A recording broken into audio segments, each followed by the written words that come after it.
Libra, cleanse lang natin yung space mo. At salamat sa pagbisita. Kung bago po sa channel natin, maraming salamat sa pagbisita. This is for Libra reading, Sun, Moon, Rising Sign, and Venus, April 2024, general reading. Kunin mo lang kung ano yung nagre-resonate sa'yo. Kung hindi nag-resonate, okay lang yun. Pwedeng next month or yung susunod, subscribe lang tayo. Susunod na reading ang magre-resonate sa'yo. Pero naniniwala ako na meron at meron tayong mapupulot dito, lalo na yung Oracle card sa dulo. At echoing Zenaida Seva, rest in peace, Madam. Ito lamang ay gabay. So, meron tayong free will. Gamitin natin to. Alam nyo na yan. So, okay. Ano nangyari, de Libra? Kung sa love life, situation, pagtatalo, hindi magandang pagkakaunawaan, pwedeng break up, at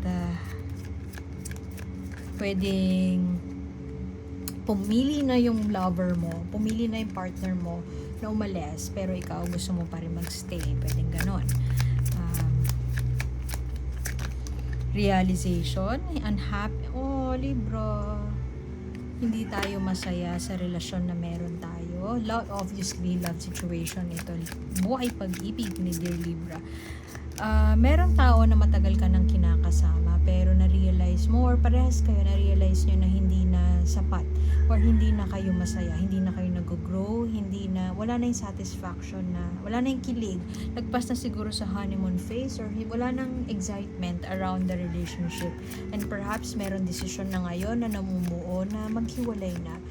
Conscious uncoupling, parang kay Gwyneth tsaka kay Chris Martin, na mutual siya na decision, na hindi na sapat ang pagsasama, at meron ng pag-iisip, pag-i-evaluate this April, parang ano na ba nangyayari. Hindi siya ano ba na ba tayo pero more of parang pwede ding saan patungo, pero more of parang alam mo yung wala ka nang maramdaman kasi nagplateau na, parang nagplateau na yung relationship, parang stagnant na lang siya, and parehas kayong wala nang maramdaman sa isa't isa, wala na yung kilig, hindi na siya nakakatuwa. Pwedeng pagod na, I mean, alam mo yung nuknukan na ng something, nuknukan na, so wala na, numb na, manhid na, wala na akong maramdaman, ganun. So conscious siya na desisyon na tapusin na, separate ways.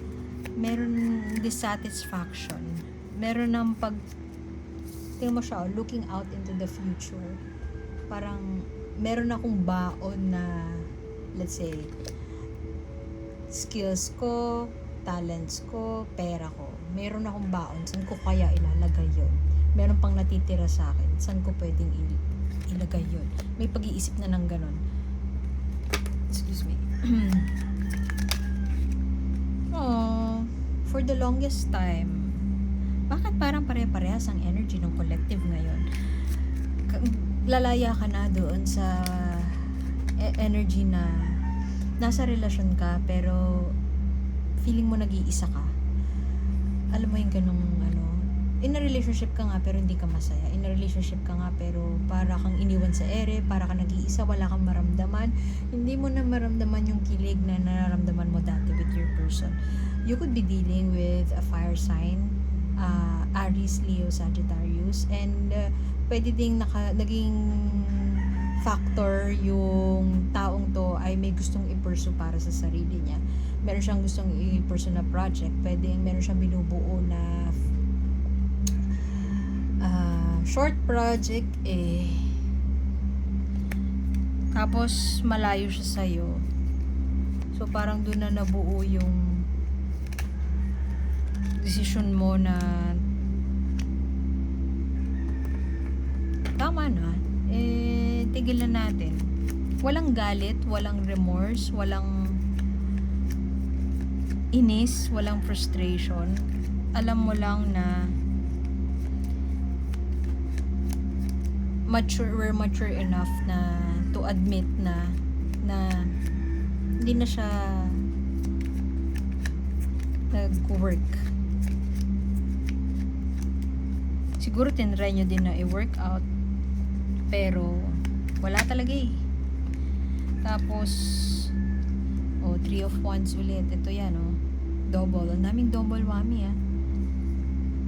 Pwedeng may delay, pwedeng paalis-alis ng bansa si partner, and hindi na siya as exciting pag nagkikita kayo, hindi na as exciting as before. For the longest time may dark parang face ka, siguro na-depress ka dahil lagi siyang wala, na-depress ka dun sa nangyari, pwede kasing may ginawa siya na hindi mo na siya mapatawad, tas magmula nun nagbago na yung paningin mo sa kanya. So ngayon parang gusto mo nang pakawalan, palayain yung sarili mo doon, and may paniniwala ka na kakayanin mo. Sorry sa ingay sa background, maraming manok dito sa amin. Mahilig sa manok yung mga kapitbahay namin. If you are married, ito, unhappiness in marriage. Hindi na siya, maaaring hindi na equal give and take. Hindi na siya masaya. Hindi na siya fun. Nakalaya ka na dun sa depressive phase mo noon, and siguro ngayon akala mo parang magbabago yung nararamdaman mo sa kanya, meaning magiging positive, mas kikiligin ka sa kanya, pero hindi dumating sa point na ganun kahit pa nakalagpas ka na dun sa depressive phase, kasi parang hindi na siya tulad ng dati. And I strongly feel na hindi mo siya fully sinisisi. Alam mo na may role ka kung bakit humantong sa ganito.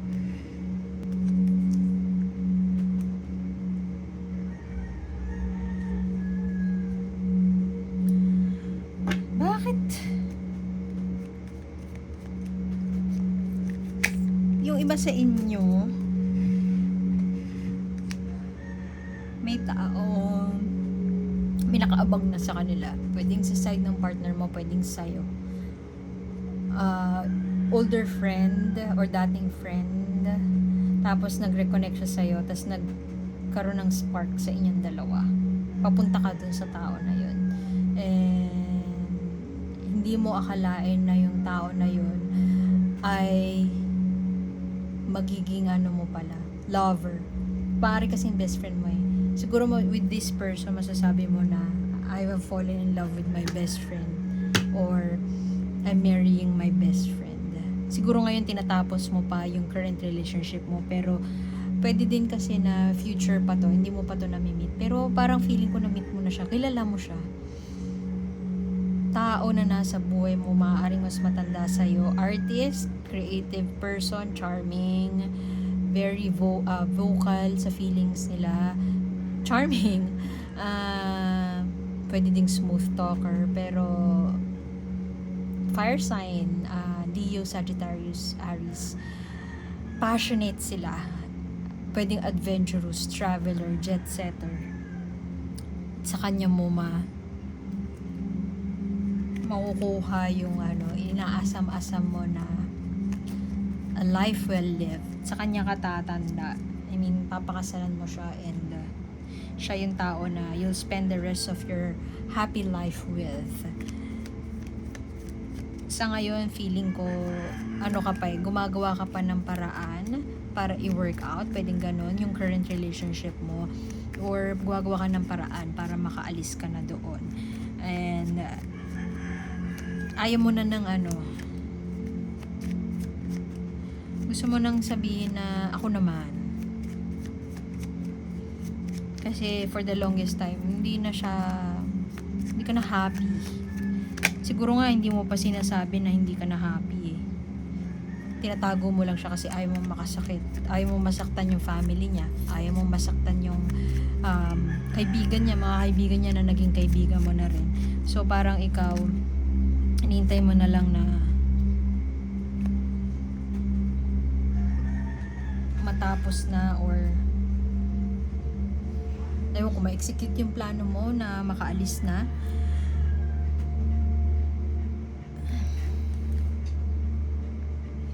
Pwede din kasi na merong ibang set of friends kayo or family niya, alam na, tapos pwedeng sinisisi ka.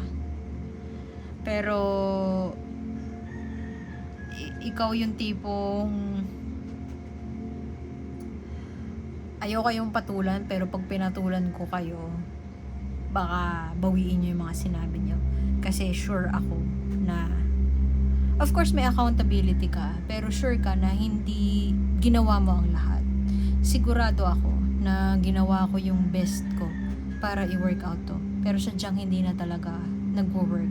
Ngayon, kung sisisihin nyo ako, I mean, hindi mo ito sinasabi, pero baka ito yung thought bubble mo. Kung sisisihin nyo ako, baka hindi ko kayo mapatawad sa mga pakakawalan kong salita. Parang ganun. I mean, wag nyo ako subukan. Peace-loving ako and gusto ko happy-happy tayo lahat. Pero, wag nyo ako subukan kasi baka masakit ang mga salitang lalabas sa aking bibig. So, for all, kung alam nyo lang, ganun. Sa ngayon siguro ayaw mo pa na kung meron kang tao na iisipin sa mga desisyon mo, it's your family. Kebs sa sasabihin ng family niya. I mean, hindi naman sa kebs. I mean, wala kang pakialam. Pero it's more of, bahala kayo dyan. Pero wag nyo akong susubukan or wag nyong paabutin sa dulo yung PC ko kasi baka pumatol ako at hindi nyo magustuhan.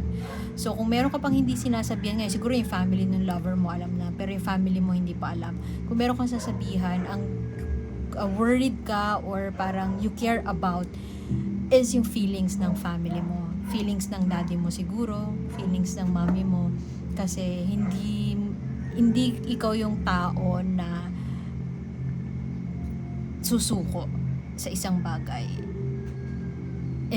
Ngayon parang ang dating parang sumusuko ka na, pero hindi naman aabot sa gantong hiwalayan. Hindi aabot sa point na ganito kung hindi ko muna tinry. So siguro yung sasabihin mo. Pero sa ngayon ayaw mo munang, well, kung meron tao na nag-aantay sa'yo, ayaw mo munang mag-jump towards them or i-pursue yung bagong relasyon. Ayaw mo munang kumilos ng something na big, something drastic kasi siguro nandun ka pa sa space na parang ina-accept mo pa or yung proseso ng pagtanggap na wala na talaga, hindi na talaga kaya na i-work out. Kailangan na yung pagtanggap na hindi ka na talaga masaya, yung pagtanggap na beyond repair na siya. Beyond repair na siya. And kaya may moment ako ng pagtanggap, nasa grieving phase ako. Kaya pwede ba, pwede ba tantanan nyo muna o yung mga hindi magaganda yung sinasabi dyan, naririnig ko sila, ayoko silang marinig, hindi kayo nakakatulong. Kaya please lang, tantanan nyo ko. Kung magsasalita ka lang, I mean, hindi mo sasabihin ng ganun outright. Pero, kung pwede lang magsalita ng masama, alam mo yun. Kung pwede lang pumatol, baka yun na yun nasabi mo. Kasi, kasalanan ko ba na hindi na ako masaya? Bakit parang kasalanan ko? Ganon. Naiinis ka pero in-expect mo na siya. I mean, parang ayaw mo sana, kung pwede lang sana hindi mangyari, pero nangyari. Alam mo, ito din yata yung card na nakuha mo dun sa English reading ko. Red card din. Hindi ko sure stop and smell the roses.